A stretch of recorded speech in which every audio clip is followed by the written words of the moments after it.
এটা গোদরেজ এসি আছে আর এই এসিটা কিছুক্ষণ চালানোর পর H6 দেখাচ্ছে।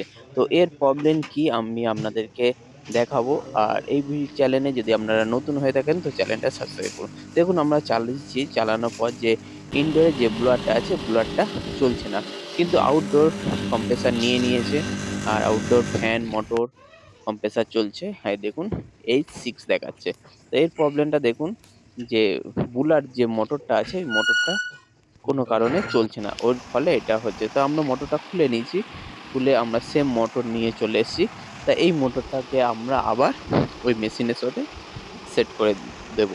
দেওয়ার পর কি হয় দেখুন, H6 দেখাচ্ছে অনেক কারণ হতে পারে।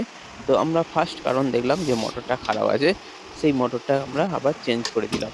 মোটরটা চেঞ্জ দেখো আমরা যেরকম ছিল সেরকম লাগিয়ে দিলাম, এটা খারাপ আর এটা ভালোটা আমরা লাগিয়ে দিয়েছি এবং খুব ফ্রি ঘুরছে।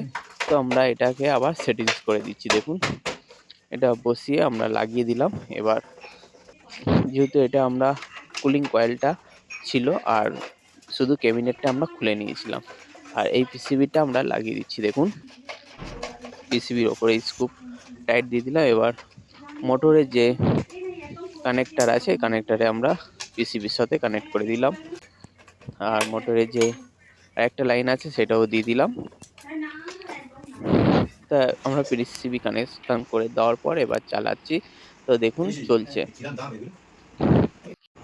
এসিটা আমরা চালিয়ে দিয়েছি দেখুন, 22 টেম্পারেচারে আমরা চালিয়েছি। আবার বুলারটা আপনাদেরকে দেখিয়ে দিচ্ছি দেখুন বুলারটা কত স্পিডে ঘুরছে। তো বন্ধুরা এই আগের মোটরটা খারাপ ছিল বলে তাই জন্য H6 দেখাচ্ছিল। তো মোটরটা আমরা চেঞ্জ করে দেওয়ার পর দেখুন আবার লং টাইম এসিটা চলছে। তো বন্ধুরা ভিডিওটা ভালো লাগলে শেয়ার করুন, সাবস্ক্রাইব করুন। Thank you.